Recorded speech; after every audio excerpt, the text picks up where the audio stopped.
Assalamu alaikum, chers frères et sœurs. Le concept du Mahdi est profondément enraciné dans la tradition islamique, où il est souvent décrit comme un guide et un rénovateur qui apparaîtra à la fin des temps pour rétablir la justice et la paix dans le monde. Son nom signifie littéralement « le bien guidé » et selon les croyances, il viendra pour rectifier les injustices, guérir les divisions de la communauté et ramener l'humanité vers une voie droite.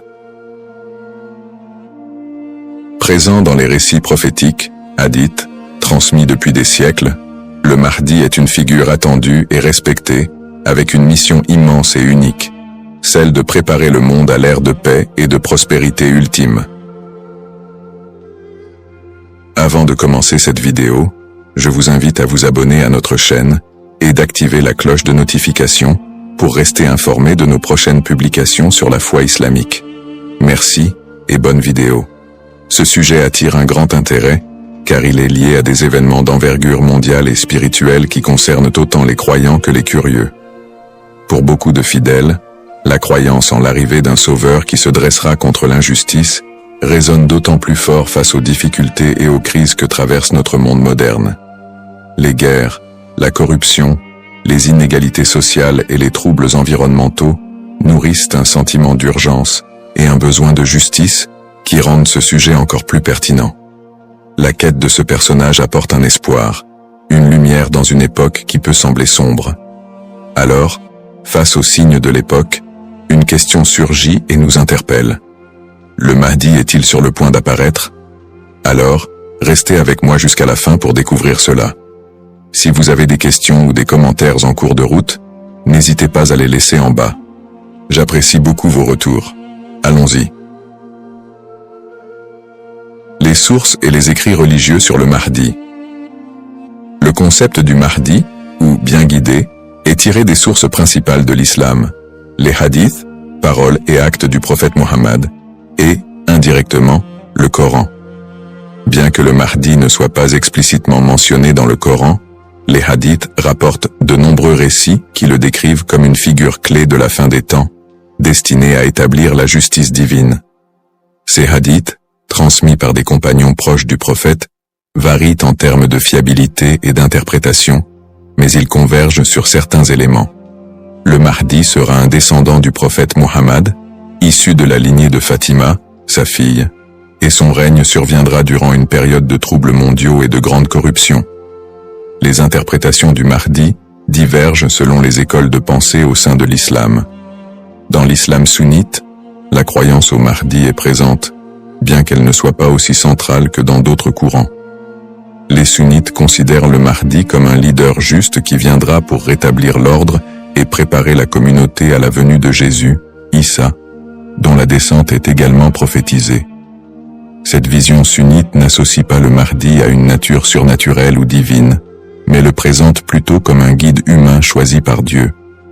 Du côté de l'islam chiite, en particulier dans la branche des chiites duodécimains, le Mahdi est perçu de manière beaucoup plus spécifique. Il est identifié comme le 12e imam, Mohammed ibn Hassan al-Mahdi, disparu mystérieusement en 874 après Jésus-Christ, et considéré depuis lors comme étant en occultation. Les chiites croient qu'il réapparaîtra au moment où l'injustice sera à son comble pour restaurer la foi et la justice. Cette croyance est si centrale dans la doctrine chiite que le Mahdi est aussi appelé imam caché et est perçu comme un guide spirituel protecteur, même durant son absence. Quant aux éléments prophétiques, les hadiths décrivent plusieurs signes et événements annonciateurs de l'arrivée du Mahdi. Selon la tradition, avant sa venue, le monde sera marqué par une période de chaos et d'injustice généralisée, avec des conflits qui diviseront la communauté et une dégradation des valeurs morales. Parmi les signes, certains récits mentionnent l'apparition d'épidémies, de tremblements de terre et de guerres incessantes. De plus, plusieurs hadiths évoquent des signes plus spécifiques, comme des tensions autour de la région de Damas, des batailles importantes dans les environs de la péninsule arabique, et des luttes pour le pouvoir qui affaibliront les dirigeants de l'époque. Un autre aspect prophétique mentionne le Mahdi et Jésus, Issa, travaillant ensemble pour rétablir la foi et anéantir les forces du mal. Dans cette collaboration prophétique, le Mahdi est vu comme celui qui préparera le terrain pour la mission ultime de Jésus, qui descendra pour vaincre l'antéchrist Dajjal et instaurer une ère de paix durable. L'ensemble de ces récits sur le Mahdi suscite diverses interprétations. Certains voient dans ces prophéties des messages intemporels sur le bien et le mal, tandis que d'autres y trouvent des prédictions littérales des événements à venir. Dans les deux cas, ces textes offrent une promesse de justice et d'équité pour ceux qui se sentent opprimés ou marginalisés. Description du rôle et des attributs du Mahdi. Le Mahdi est décrit comme un guide et un leader d'exception, dont la mission est de restaurer la justice et de guider la communauté islamique vers une période de paix et de foi. Dans les récits islamiques, le Mahdi n'est pas seulement un leader politique, mais surtout un guide spirituel qui incarne des valeurs d'intégrité, de droiture et de compassion. En tant que réformateur, il est censé redresser les torts, abolir l'injustice et rétablir les lois divines. Ce rôle en fait un leader complet, capable de résoudre les crises morales, sociales et politiques qui pourraient diviser la communauté à la fin des temps. Selon ces récits, le Mahdi est celui qui inspirera les croyants à revenir vers les principes fondamentaux de la foi islamique, en éliminant les faux enseignements et en corrigeant les pratiques déviantes. Les attributs distinctifs du Mahdi le rendent unique parmi les autres leaders. Il est souvent décrit dans les hadiths comme un homme de grande piété et de sagesse, qui saura discerner le bien du mal avec une clairvoyance exceptionnelle. En plus de son sens aigu de la justice, il est mentionné qu'il viendra de la lignée du prophète Muhammad, descendant de sa fille Fatima, ce qui renforce la dimension spirituelle et prophétique de son rôle.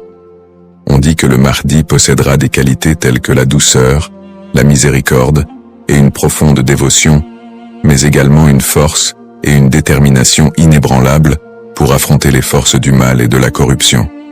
Ces caractéristiques le distinguent des leaders ordinaires, car il incarne un idéal de pureté morale et de droiture qui servira de modèle pour tous les croyants. Une des particularités les plus marquantes de la mission du Mahdi est son alignement avec Jésus, Issa, une croyance partagée par de nombreux courants de l'islam. Selon les récits prophétiques, le Mahdi et Jésus travailleront main dans la main pour combattre l'injustice et apporter la paix. La descente de Jésus est un événement prophétisé dans l'islam, et il est dit qu'il priera aux côtés du Mahdi, ce qui symbolise l'unité et l'harmonie entre les deux figures. Jésus aurait pour mission de vaincre l'antéchrist, Dajjal, une force du mal redoutable, tandis que le Mahdi préparera le terrain pour cette confrontation ultime et inspirera les croyants à rester fermes dans leur foi. Cette coopération entre le Mahdi et Jésus est perçue comme un moment d'unité divine, transcendant les différences entre les croyants pour établir une ère de paix durable sur terre. Les signes avant l'apparition du Mahdi. Selon la tradition islamique, l'apparition du Mahdi sera précédée par une série de signes annonciateurs qui se manifesteront sous la forme de troubles sociaux, de corruption et de conflits mondiaux. Ces signes indiquent une période de chaos, d'injustice généralisée et de déclin moral. Les hadiths rapportent que des tensions profondes diviseront les peuples, la richesse sera concentrée entre les mains de quelques-uns et la moralité sera pervertie, tandis que l'injustice régnera de plus en plus largement. Les systèmes politiques et économiques s'effondreront sous le poids de la corruption et de la cupidité, créant un monde où les valeurs humaines fondamentales seront négligées. L'émergence de ces troubles est vue comme une préparation spirituelle et une alerte pour les croyants, les incitant à renforcer leur foi en attendant l'arrivée d'un sauveur. Signes dans le monde actuel. De nombreux croyants et penseurs voient dans les événements mondiaux actuels des éléments pouvant correspondre à ces signes prophétiques. Les crises économiques et financières, les inégalités sociales grandissantes, les conflits armés qui se multiplient, les crises humanitaires et les catastrophes naturelles sont perçus par certains comme des indicateurs de l'approche de cette période de désordre. Par exemple, les conflits au Moyen-Orient, les guerres civiles, la montée des extrémismes, les catastrophes environnementales et les pandémies récentes sont souvent interprétés comme des manifestations de ce déclin prophétisé. Pour les croyants, Ces phénomènes rappellent les hadiths, qui annoncent des temps d'épreuve avant l'apparition du Mahdi, et renforcent le besoin d'espérer en une figure qui viendrait redresser la situation. Bien que les interprétations varient, l'accélération et la globalisation des crises dans notre monde actuel suscitent des questionnements et poussent certains à envisager l'imminence de l'apparition du Mahdi. Analyse des petits signes et grands signes. Les récits prophétiques distinguent généralement entre les petits signes et les grands signes annonciateurs de la venue du Mahdi. Les petits signes sont des événements ou des tendances qui marquent le début de la fin des temps et se produisent souvent progressivement, tandis que les grands signes sont des événements majeurs et exceptionnels qui précèdent directement l'apparition du Mahdi et de la fin des temps. Petits signes, ces signes incluent la dégradation morale et éthique de la société, la perte des valeurs spirituelles, l'augmentation de la cupidité et de la corruption, et la montée des tensions sociales et des injustices. Parmi les autres petits signes, on note aussi la multiplication des conflits entre les nations, la prolifération de fausses doctrines, et une déconnexion croissante entre les croyants et leur foi. La division interne au sein de la communauté islamique est aussi un signe mineur important. On dit que des factions et des dissensions émergeront, fragilisant l'unité des croyants. Les petits signes s'accumulent pour créer un contexte d'épreuve qui prépare l'humanité à la venue du Mahdi. Grands signes. Contrairement aux petits signes, les grands signes sont des événements d'une envergure exceptionnelle que nul ne pourra ignorer. Ces signes incluent notamment l'apparition de l'Antéchrist, Dajjal, une figure du mal dotée de pouvoirs extraordinaires, qui sèmera la terreur et tentera de détourner les gens de la vérité. Un autre grand signe est la descente de Jésus, Issa, sur terre, qui jouera un rôle crucial aux côtés du Mahdi pour vaincre le mal et rétablir la foi. D'autres grands signes comprennent des phénomènes naturels inhabituels, comme des éclipses solaires ou lunaires en des temps imprévus, des tremblements de terre dans des régions spécifiques, et des changements climatiques spectaculaires qui attireront l'attention de l'humanité entière. La venue du Mahdi sera précédée par des signes si frappants qu'ils seront indéniables pour les croyants et non-croyants.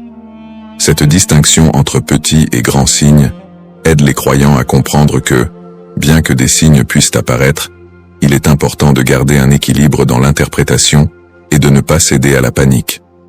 Ces signes servent de rappel pour renforcer la foi et se préparer spirituellement, sans chercher à deviner précisément le moment de l'apparition du Mahdi, qui reste un mystère connu de Dieu seul. Les différentes perspectives sur le Mahdi. La figure du Mahdi est un concept central dans l'islam, mais elle est perçue de manière différente selon les deux principaux courants que sont l'islam sunnite et chiite. Pour les sunnites, le Mahdi est un leader bien guidé qui apparaîtra avant la fin des temps pour rétablir la justice et la paix dans un monde en proie à la corruption et au désordre. La croyance au Mahdi est présente chez les sunnites, mais elle n'est pas aussi centrale que pour les chiites et elle n'est pas strictement codifiée dans les textes fondamentaux. Les sunnites voient le Mahdi comme un homme ordinaire, choisi par Dieu, qui viendra guider la communauté musulmane, mais ils ne l'identifient pas comme une figure spécifique, ni comme une figure en occultation. Du côté de l'islam chiite, en particulier dans la branche des chiites duodécimains, le Mahdi revêt une importance plus profonde et spécifique. Les chiites identifient le Mahdi comme étant Muhammad ibn Hassan al-Mahdi, le 12e et dernier imam, qui est entré dans un état d'occultation à la fin du 9e siècle. Selon la croyance chiite, cet imam est toujours en vie, caché aux yeux du monde, et il réapparaîtra lorsque Dieu le décidera pour instaurer la justice. Cette conception du Mahdi comme imam caché fait partie intégrante de la théologie chiite, qui voit en lui un guide spirituel et protecteur, même en son absence, et qui joue un rôle central dans l'attente messianique de la communauté chiite. Les visions contemporaines et divergentes. Dans le contexte actuel, le concept du Mahdi suscite des interprétations modernes et divergentes. Certaines visions apocalyptiques, souvent influencées par des contextes politiques ou sociaux, voient le Mahdi comme une figure de résistance contre l'oppression mondiale et un symbole de libération face aux injustices contemporaines. Dans des contextes marqués par des conflits ou des crises, certains groupes mettent en avant l'imminence de son apparition pour renforcer l'engagement religieux ou politique, parfois en interprétant les signes prophétiques de manière littérale pour justifier certaines actions.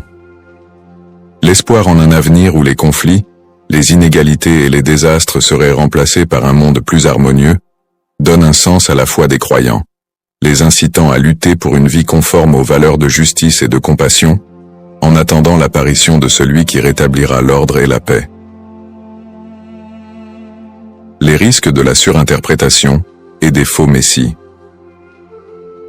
L'attente de l'apparition du Mahdi, figure de justice et de paix, est une croyance profondément ancrée dans la foi musulmane. Cependant, cette croyance peut aussi engendrer des risques de surinterprétation et de malentendus, notamment avec l'émergence de faux prétendants se proclamant Mahdi. Au fil de l'histoire, des individus se sont déjà déclarés être le Mahdi, attirant des adeptes et suscitant des mouvements religieux parfois déstabilisateurs. Ces faux messies, en exploitant la ferveur des croyants, peuvent conduire à des troubles, des tensions communautaires, voire des conflits. Dans certains cas, ces prétendants cherchent à renforcer leur pouvoir personnel ou à gagner en influence, provoquant des conséquences potentiellement dévastatrices pour les communautés qui les suivent. Leur influence peut diviser les croyants, générer des violences, et même entraîner des catastrophes humanitaires si ces mouvements sont militarisés ou extrémistes. Un autre risque important est la manipulation des croyances autour du Mahdi par des groupes ou individus mal intentionnés. Certains mouvements exploitent cette croyance pour recruter des fidèles ou justifier leurs actions, en interprétant les signes prophétiques de manière alarmiste ou sensationnaliste. Ils s'appuient sur l'idée de l'apparition imminente du Mahdi pour attiser les peurs ou rallier des gens à leur cause, souvent en faveur d'intérêts politiques ou idéologiques. Dans des contextes de crise, cette manipulation peut entraîner des mobilisations massives et inciter des personnes à adopter des positions extrêmes, créant ainsi un climat de méfiance et d'instabilité. Face à ces dérives, l'importance du discernement est cruciale. Il est essentiel pour les croyants de faire preuve de prudence et de retenue dans l'interprétation des signes et des prophéties. La tradition islamique recommande de rester vigilant, car seul Dieu connaît le moment précis de l'apparition du Mahdi. En restant ancré dans les principes de justice et de piété, et en s'appuyant sur des sources fiables et la sagesse des érudits, les croyants peuvent éviter de tomber dans le piège de l'illusion et de la manipulation. Garder un esprit critique face aux revendications de certains groupes et individus est essentiel pour préserver l'intégrité de cette croyance. Ainsi, plutôt que de se précipiter dans des interprétations ou de suivre des figures douteuses, il est fondamental de s'attacher aux valeurs essentielles de la foi et de se préparer spirituellement, sans chercher à deviner l'avenir ni à suivre des faux messies.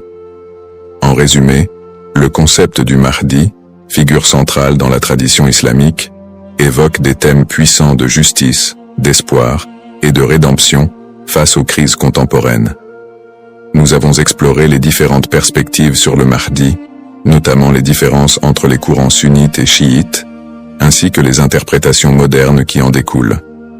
Nous avons également mis en lumière les défis actuels, tels que les injustices sociales et les crises environnementales, qui alimentent le désir d'un leader juste. Cependant, il est crucial de reconnaître les dangers des faux prétendants et de la manipulation de cette croyance, appelant ainsi à un discernement éclairé. En cette ère d'incertitude, il est essentiel de réfléchir à notre propre rôle dans la quête de justice et de paix. Chacun de nous a la capacité d'agir, d'inspirer le changement et de travailler à créer un monde meilleur, même à petite échelle. La question demeure: sommes-nous proches de la venue du Mahdi? Cette interrogation nous engage à réfléchir sur nos croyances et nos actions, et à envisager comment nous pouvons contribuer à un avenir empreint de justice et d'équité. Nous vous encourageons à partager vos réflexions et expériences sur le sujet dans les commentaires ci-dessous. Quelles sont vos pensées sur le Mahdi et son rôle dans notre monde contemporain? N'oubliez pas de vous abonner à notre chaîne pour plus de contenu inspirant et engageant sur des thèmes spirituels et sociaux. Votre voix compte et ensemble, nous pouvons œuvrer pour un monde plus juste. Cependant, D'autres approches modernes se concentrent sur une interprétation plus spirituelle et morale du Mahdi, considérant son apparition comme une métaphore pour inciter les croyants à rétablir la justice dans leur propre vie et à renforcer leur engagement spirituel. Ces visions contemporaines voient la venue du Mahdi non pas comme un événement littéral, mais comme un rappel constant de la nécessité de l'équité, de la bonté et de la piété. Dans cette perspective, le Mahdi représente une lumière spirituelle qui inspire les croyants à lutter contre les injustices, qu'elles soient personnelles, sociales ou morales. Le Mahdi dans le monde non musulman. La figure du Mahdi trouve également des échos dans le monde non musulman, où d'autres cultures et religions partagent le concept d'un sauveur ou d'un messie qui apparaîtra à la fin des temps pour instaurer la paix. Par exemple, dans le christianisme, il existe l'attente de la seconde venue de Jésus-Christ, qui est perçu comme un sauveur destiné à rétablir le royaume de Dieu sur terre. Les similitudes avec l'apparition du Mahdi, notamment en ce qui concerne le rôle de Jésus comme allié, créent des ponts entre les deux traditions et alimentent un intérêt interreligieux autour de la fin des temps. Dans le judaïsme, la croyance en la venue d'un Messie est également présente, avec l'idée qu'il viendra rassembler le peuple d'Israël et instaurer une ère de paix et de justice. Bien que les concepts diffèrent, on retrouve des thèmes similaires d'attente, de restauration et de paix qui rappellent le rôle du Mahdi dans l'islam. Ces parallèles entre les croyances de diverses religions montrent l'universalité du désir d'un redresseur ou d'un guide qui puisse apporter un équilibre face au désordre du monde. Cette notion d'un messie ou d'un sauveur transcende les frontières religieuses et offre une perspective plus large sur l'espoir universel de paix et de justice.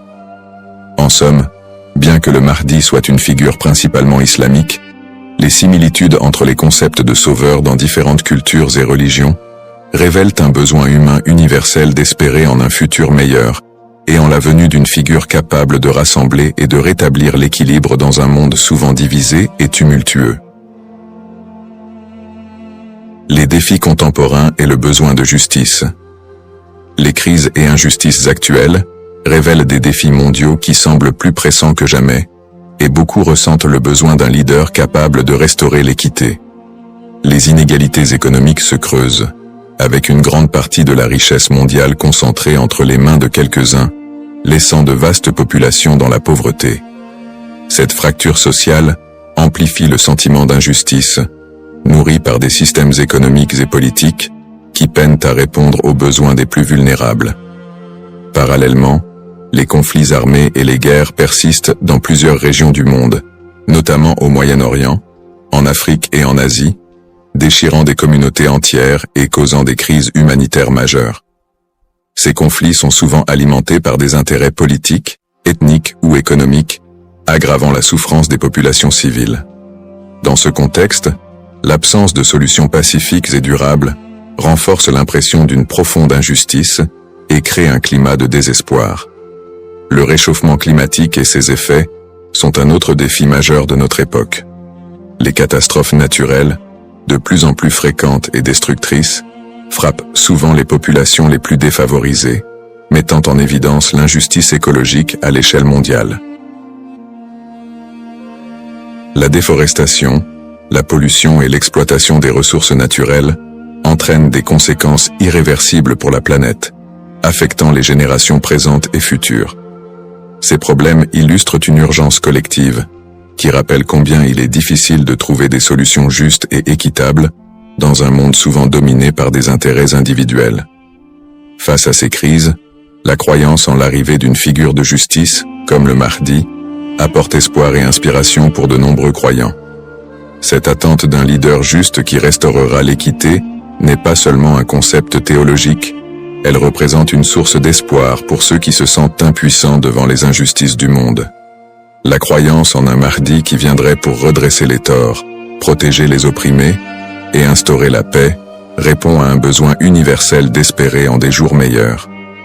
En imaginant un futur dirigé par un guide spirituel et juste, les croyants trouvent la motivation de persévérer malgré les difficultés actuelles.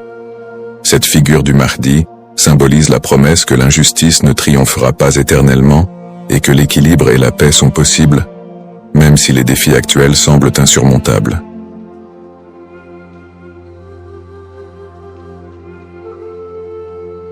Bismillahir-Rahmanir-Rahim. Au nom d'Allah, le tout miséricordieux, le très miséricordieux. Assalamu alaykum wa rahmatullahi wa barakatuh.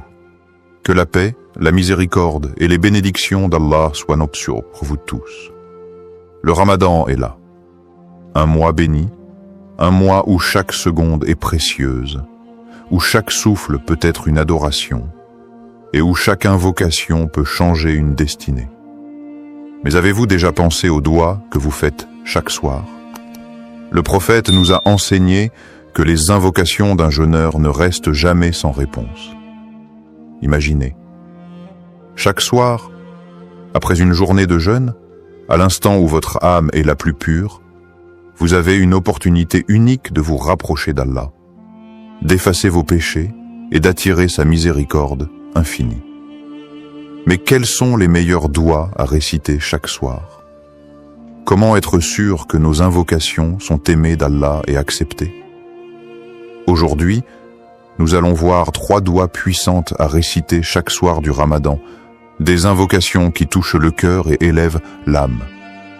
Ces paroles, si vous les prononcez avec sincérité, peuvent illuminer votre vie et changer votre destinée. Alors restez bien jusqu'à la fin. Avant de commencer cette vidéo, n'oubliez pas de liker cette vidéo, car cela nous donne beaucoup de force pour continuer à partager du contenu bénéfique. Et je vous invite à vous abonner à notre chaîne et d'activer la cloche de notification pour rester informé de nos prochaines publications sur la foi islamique. Partagez-la avec vos proches et laissez un commentaire pour me dire ce que vous en pensez. Merci et bonne vidéo. La puissance des doigts pendant le Ramadan. Le mois de Ramadan est bien plus qu'un simple mois de jeûne. C'est un moment de connexion profonde avec Allah. Une opportunité unique pour que nos prières soient exaucées. En effet, Allah nous a promis dans le Coran, « Et quand mes serviteurs t'interrogent à mon sujet, alors je suis tout proche, je réponds à l'appel de celui qui m'invoque quand il m'appelle. » Sourate Al-Baqarah 246. Ce verset est d'autant plus significatif qu'il se trouve au cœur des passages qui parlent du jeûne du Ramadan. Comme si Allah nous rappelait que ce mois béni est un moment où ses portes sont grandes ouvertes pour accueillir nos supplications. Pourquoi les doigts ont un impact particulier pendant le Ramadan? 1. Les portes du ciel sont ouvertes. Selon un hadith rapporté par Al-Bukhari et Muslim, le prophète a dit « Quand vient le mois de Ramadan, les portes du paradis s'ouvrent, celles de l'enfer se ferment et les diables sont enchaînés. » Cela signifie que l'influence du mal diminue, nous rendant plus réceptifs à la spiritualité et nous permettant de nous concentrer davantage sur nos invocations. 2. Le jeûneur a une invocation qui ne sera jamais rejetée. Le prophète a dit « 3 invocations ne sont pas rejetées. L'invocation du jeûneur au moment de la rupture du jeûne, celle de l'opprimé et celle du voyageur. » Tirmidhi 35-98. Ainsi, chaque soir, juste avant de rompre le jeûne, nous avons un moment privilégié où nos supplications montent directement vers Allah. Imaginez alors l'impact de 3 doigts précises et puissantes, répétées chaque soir avec foi et sincérité. Un exemple inspirant. L'histoire de l'homme qui a vu sa vie changer grâce à une doigt. Il était une fois un homme simple, habitué à réciter une seule invocation chaque soir du Ramadan. « Ô Allah, pardonne-moi, éclaire mon cœur et guide-moi vers ce qui est meilleur pour moi. » Pendant des années, il n'a vu aucun changement majeur dans sa vie. Mais un jour, après plusieurs ramadans passés à répéter cette même invocation, tout s'est transformé. Il a trouvé un emploi qu'il n'espérait plus, ses soucis financiers se sont envolés, et surtout, son cœur s'est rempli d'une paix qu'il n'avait jamais connue auparavant. Il a alors compris que chaque doua est comme une graine semée dans l'invisible. Même si on ne voit pas immédiatement les fruits, Allah répond toujours de la meilleure manière et au meilleur moment. Ainsi, imaginez l'impact des 3 doigts que nous allons découvrir ensemble. Si vous les récitez chaque soir du Ramadan avec sincérité, elles pourraient bien être le secret d'un avenir meilleur, rempli de bénédictions. Première doua, l'invocation pour le pardon. Dans notre quotidien, nous commettons tous des erreurs. Parfois consciemment, parfois sans même nous en rendre compte. Mais Allah, dans son infinie miséricorde, nous a donné une clé précieuse pour effacer nos fautes.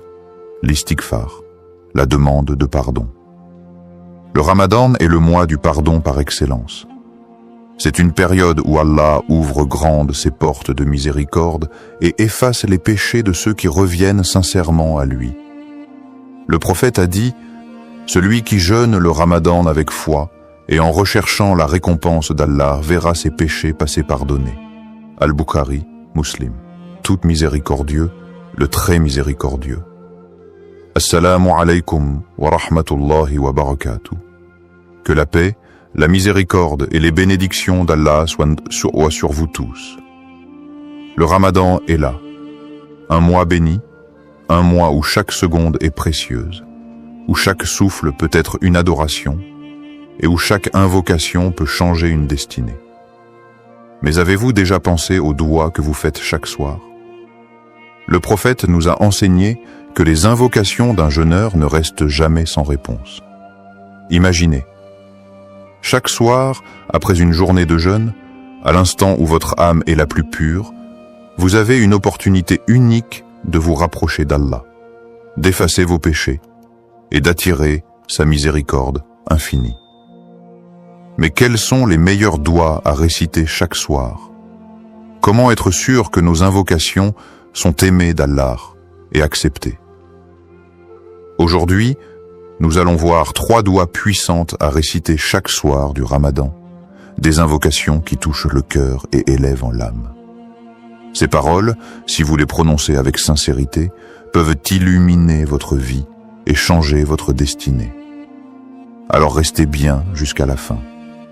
Avant de commencer cette vidéo, n'oubliez pas de liker cette vidéo, car cela nous donne beaucoup de force pour continuer à partager du contenu bénéfique. Et je vous invite à vous abonner à notre chaîne et d'activer la cloche de notification pour rester informé de nos prochaines publications sur la foi islamique. Partagez-la avec vos proches et laissez un commentaire pour me dire ce que vous en pensez. Merci et bonne vidéo, la puissance des doigts pendant le Ramadan. Le mois de Ramadan est bien plus qu'un simple mois de jeûne. C'est un moment de connexion profonde avec Allah, une opportunité unique pour que nos prières soient exaucées. En effet, Allah nous a promis dans le Coran « Et quand mes serviteurs t'interrogent à mon sujet, alors je suis tout proche. Je réponds à l'appel de celui qui m'invoque quand il m'appelle. » Sourate Al-Baqarah 2:586. Ce verset est d'autant plus significatif qu'il se trouve au cœur des passages qui parlent du jeûne du Ramadan. Comme si Allah nous rappelait que ce mois béni est un moment où ses portes sont grandes ouvertes pour accueillir nos supplications. Pourquoi les doigts ont un impact particulier pendant le Ramadan? 1. Les portes du ciel sont ouvertes. Selon un hadith rapporté par Al-Bukhari et Muslim, le prophète a dit « Quand vient le mois de Ramadan, les portes du paradis s'ouvrent, celles de l'enfer se ferment et les diables sont enchaînés. » Cela signifie que l'influence du mal diminue, nous rendant plus réceptifs à la spiritualité et nous permettant de nous concentrer davantage sur nos invocations. 2. Le jeûneur a une invocation qui ne sera jamais rejetée. Le prophète a dit « 3 invocations ne sont pas rejetées. L'invocation du jeûneur au moment de la rupture du jeûne, celle de l'opprimé et celle du voyageur. » Tirmidhi 35-88. Ainsi, chaque soir, juste avant de rompre le jeûne, nous avons un moment privilégié où nos supplications montent directement vers Allah. Imaginez alors l'impact de 3 doigts précises et puissantes, répétées chaque soir avec foi et sincérité. Un exemple inspirant. L'histoire de l'homme qui a vu sa vie changer grâce à une doua. Il était une fois un homme simple, habitué à réciter une seule invocation chaque soir du Ramadan. Ô Allah, pardonne-moi, éclaire mon cœur et guide-moi vers ce qui est meilleur pour moi. Pendant des années, il n'a vu aucun changement majeur dans sa vie. Mais un jour, après plusieurs ramadans passés à répéter cette même invocation, tout s'est transformé. Il a trouvé un emploi qu'il n'espérait plus, ses soucis financiers se sont envolés, et surtout, son cœur s'est rempli d'une paix qu'il n'avait jamais connue auparavant. Il a alors compris que chaque doua est comme une graine semée dans l'invisible. Même si on ne voit pas immédiatement les fruits, Allah répond toujours de la meilleure manière et au meilleur moment. Ainsi, imaginez l'impact des 3 douas que nous allons découvrir ensemble. Si vous les récitez chaque soir du Ramadan avec sincérité, elles pourraient bien être le secret d'un avenir meilleur, rempli de bénédictions. Première doua, l'invocation pour le pardon. Dans notre quotidien, nous commettons tous des erreurs. Parfois consciemment, parfois sans même nous en rendre compte. Mais Allah, dans son infinie miséricorde, nous a donné une clé précieuse pour effacer nos fautes. L'istighfar, la demande de pardon. Le Ramadan est le mois du pardon par excellence. C'est une période où Allah ouvre grandes ses portes de miséricorde et efface les péchés de ceux qui reviennent sincèrement à lui. Le prophète a dit « Celui qui jeûne le Ramadan avec foi et en recherchant la récompense d'Allah verra ses péchés passés pardonnés. » Al-Bukhari, Muslim. Tu es celui qui efface les péchés. Tu aimes le pardon, alors pardonne-moi.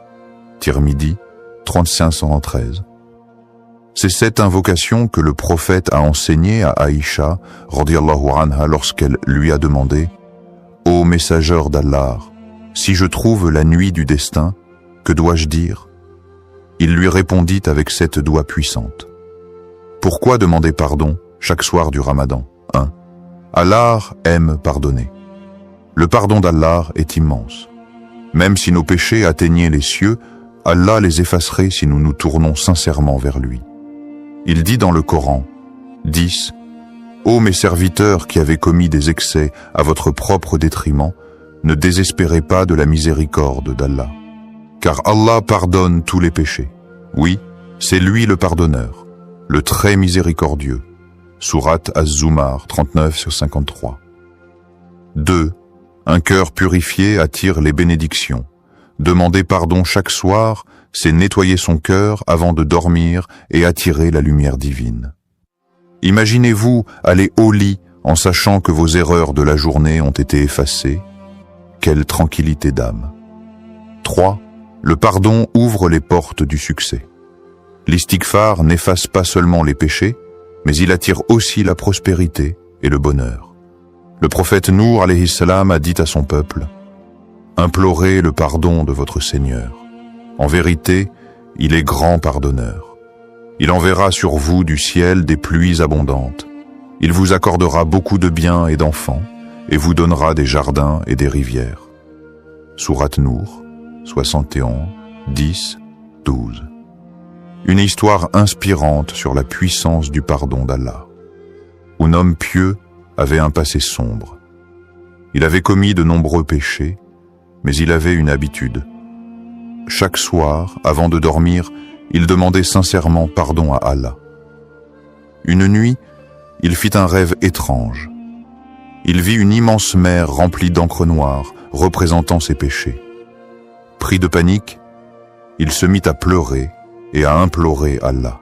« Ô Allah, pardonne-moi, je suis perdu sans toi. » Soudain, une pluie dorée tomba du ciel, effaçant toute l'encre noire et laissant place à une eau cristalline. Une voix lui dit « Ton pardon sincère a purifié ton âme comme cette pluie a lavé la mer. » À son réveil, il se sentit léger, apaisé comme libéré d'un fardeau. Il comprit alors que chaque istighfar n'est pas juste une parole, mais un acte qui transforme notre destinée. Conclusion. Adoptez cette habitude chaque soir. Chaque soir du Ramadan, prenez quelques secondes pour réciter cette doua avec sincérité. Vous verrez votre cœur s'apaiser, votre foi se renforcer et votre vie s'embellir. Et si ce Ramadan était le début d'un nouveau départ pour vous, ne sous-estimez jamais la puissance d'un simple istighfar. Deuxième doigt, l'invocation pour la guidance et la lumière d'Allah.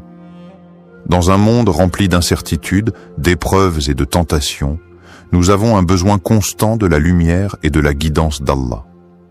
Sans cette lumière divine, nous risquons de nous égarer, de prendre de mauvaises décisions et de sombrer dans le doute et l'anxiété.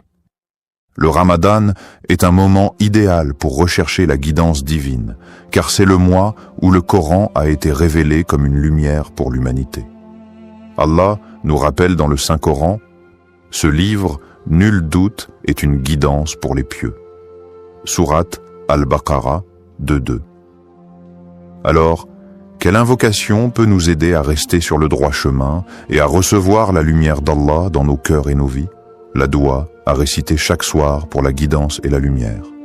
Allahum ajal fi qalbi noura, wa fi lisani noura, wa fi sam'i noura, wa fi basari noura, wa min fawqi noura, wa min tahti noura, wa an yamini noura, wa an shamali noura, wa min amami noura, wa min khalfi noura, wa ajalli noura. Allahumma ajal fi qalbi nouran, wa fi lisani nouran, وفي سمعي نوران وفي بصري نوران ومن فوقي نوران ومن تحتي نوران وعن يميني نوران وعن شمالي نوران ومن أمامي نوران ومن خلفي نوران وجلي نوران.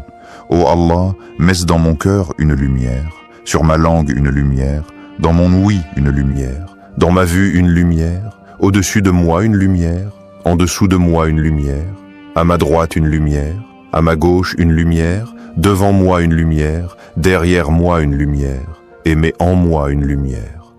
Rapporté par Muslim 763. Cette invocation, récitée par le prophète, est une prière profonde qui demande à Allah de remplir notre être et notre vie de sa lumière divine. Pourquoi cette doua est-elle si puissante? Elle renforce la foi et éloigne les doutes. Dans un monde où nous sommes sans cesse confrontés aux doutes et aux épreuves, cette invocation nous donne une direction claire et nous protège du désespoir. Allah dit, « Allah est le protecteur de ceux qui croient, il les fait sortir des ténèbres vers la lumière. » Sourate Al-Baqarah 2.257 2. Elle éloigne la tristesse et l'angoisse. Parfois, nous nous sentons perdus, tristes, vide spirituellement. Cette doua est comme une lampe qui éclaire notre cœur, en apportant sérénité et apaisement. 3.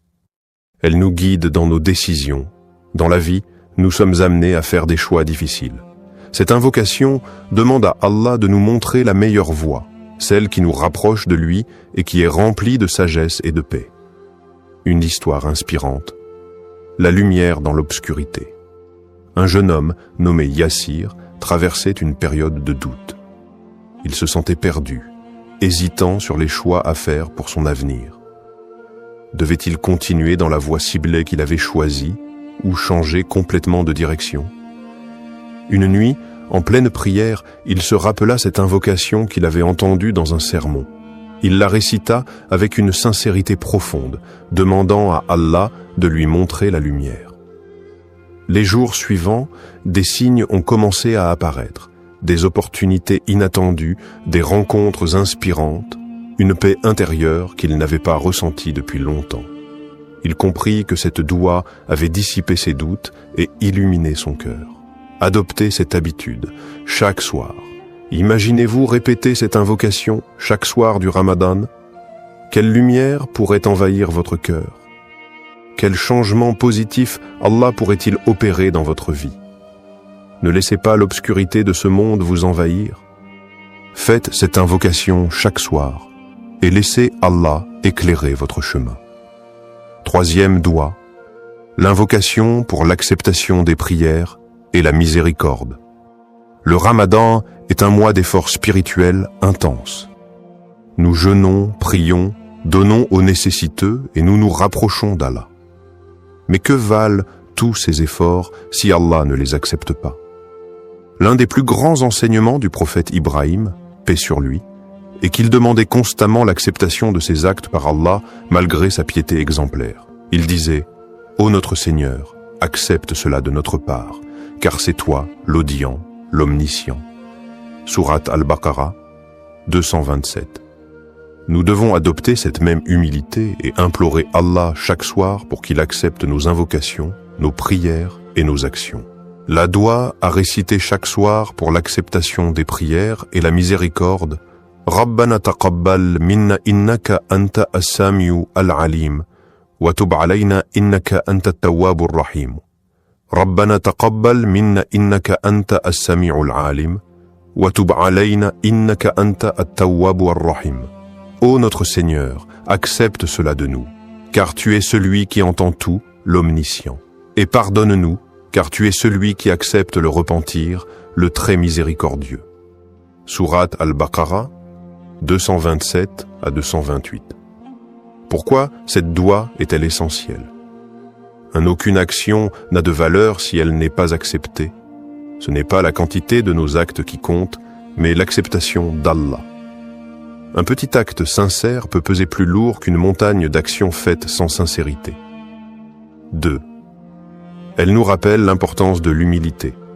Peu importe nos efforts, nous devons toujours revenir à Allah en lui demandant d'accepter nos actions et de nous pardonner nos manquements. 3. Elle renforce notre lien avec Allah. En demandant chaque soir l'acceptation de nos prières et de nos bonnes actions, nous restons connectés à Allah et développons une plus grande conscience spirituelle. Une histoire inspirante. L'homme dont les doigts ont changé la vie. Il y avait une femme pieuse, nommée Aïcha, qui jeûnait chaque Ramadan avec beaucoup de ferveur. Elle priait longuement la nuit, donnait en aumône et multipliait les bonnes actions, mais au fond d'elle, elle doutait. Allah accepterait-il vraiment ses efforts? Un jour, elle entendit un érudit dire « L'important n'est pas seulement de prier et de jeûner, mais de demander sans cesse à Allah d'accepter ses actions, car un acte non accepté est comme une graine qui n'a pas germé. » Cette parole la toucha profondément. Dès lors, chaque soir du Ramadan, elle ajouta cette invocation à ses prières. Elle se remit en question, cherchant davantage la sincérité et l'amour d'Allah dans chacun de ses actes. Quelques années plus tard, elle vécut un rêve bouleversant. Elle se voyait devant un jardin immense, lumineux, rempli de fruits abondants. Une voix douce lui disait « Ces fruits sont les prières et les invocations que tu as faites avec sincérité. Allah les a acceptés et il t'a accordé bien plus que ce que tu espérais. » Elle se réveilla en larmes, le cœur empli de gratitude. Elle comprit alors que demander l'acceptation d'Allah était un acte aussi important que l'acte lui-même. Faites cette invocation chaque soir. Imaginez-vous répétant cette invocation chaque soir du Ramadan en implorant Allah d'accepter votre jeûne, vos prières et vos bonnes actions. Que se passerait-il si Allah acceptait chacune de vos invocations? Quelle transformation verrez-vous dans votre vie et dans votre foi? Ne laissez pas vos efforts être vains. Implorez Allah avec sincérité et confiance et laissez sa miséricorde illuminer votre cœur. Comment intégrer ces doigts chaque soir du Ramadan? Le Ramadan est une période bénie où chaque acte d'adoration est multiplié et élevé auprès d'Allah. Mais comment s'assurer que nous récitons ces 3 doigts chaque soir avec constance, sincérité et concentration? Voici quelques conseils pratiques pour intégrer ces invocations dans votre routine quotidienne et maximiser leur impact spirituel. Quand réciter ces doigts pour en tirer le meilleur bénéfice? Le moment où vous faites vos doigts peut avoir un grand impact sur leur acceptation. Voici les 3 meilleurs moments pour réciter ces invocations. Après la prière du Maghreb ou du Isha, juste après la prière, lorsque le cœur est apaisé, c'est un instant privilégié pour invoquer Allah. Le prophète a enseigné que les invocations après la prière sont particulièrement exaucées. Pendant ou après la prière de Tahajjud, si vous vous levez pour prier la nuit, profitez de ces instants où Allah répond aux invocations. Le dernier tiers de la nuit est un moment où Allah descend et exauce les prières sincères. Avant de dormir, réciter ses doigts avant de s'endormir permet de terminer sa journée en remettant tout entre les mains d'Allah. Cela purifie le cœur et invite à un sommeil apaisé, sous la protection divine. Comment être constant et sincère dans ses doigts? Faire des doigts chaque soir demande de la discipline et une sincérité profonde. Voici quelques astuces pour ne pas les oublier et les faire avec un cœur attentif. Créez une habitude spirituelle. Associez vos doigts à un moment précis de votre routine, après le Isha avant de dormir. Répétez cette habitude chaque soir jusqu'à ce qu'elle devienne naturelle. Écrivez vos doigts. Notez ces 3 doigts sur une feuille, un carnet ou votre téléphone. Ayez-les toujours à portée de main, surtout au moment de prier. Récitez-les lentement et avec réflexion. Au lieu de les dire machinalement, prenez le temps de méditer chaque mot, en pensant à leur signification et à leur impact sur votre vie. Mettez de l'émotion dans vos invocations. Imaginez que vous êtes devant Allah, qu'il vous écoute attentivement. Pleurez si vous en ressentez le besoin, ouvrez-lui votre cœur sans retenue. Soyez constant, même après le Ramadan. Cette habitude ne doit pas s'arrêter après le mois béni. Plus vous êtes régulier dans vos invocations, plus elles auront d'impact sur votre vie. Comment rendre ces doigts encore plus puissantes? Pour que ces invocations soient encore plus efficaces, voici quelques conseils inspirés du Coran et de la Sunna. Invoquez avec une intention pure. Avant de réciter ces doigts, purifiez votre intention. Faites-le uniquement pour plaire à Allah et non pour des gains matériels immédiats. Soyez en état de pureté. Faites vos invocations après les ablutions, wudu, dans un lieu propre et calme. Cela favorise la concentration et l'humilité. Levez les mains vers le ciel. C'est une sunna du prophète. Lorsque vous invoquez Allah avec les paumes tournées vers le ciel, c'est un geste d'humilité et de soumission. Prononcez les noms d'Allah avant de commencer. Dire « Ya Rahman, Ya Rahim » « Ô miséricordieux »,« Ô très miséricordieux » ou « Ya Allah » aide à renforcer votre connexion spirituelle avant de réciter votre doigt. Ayez une foi inébranlable. Lorsque vous faites une invocation, croyez fermement qu'Allah va y répondre.